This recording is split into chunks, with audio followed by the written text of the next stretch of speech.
Hello, in front of me I've got Skoda Citigo. In this video I'll show you how to navigate through instrument cluster display.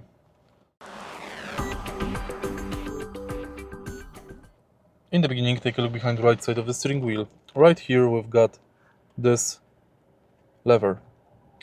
Press trip button on the top of the lever to navigate through instrument cluster. Press OK button to switch between trip A and trip B, and press and hold OK button to reset values on the instrument cluster.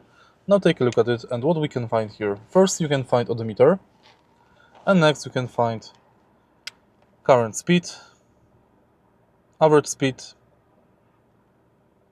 range, trip A, average fuel consumption, current fuel consumption, timer, coolant temperature, outside temperature, trip timer, and back to current speed. If you find this video helpful, please leave like, comment and subscribe.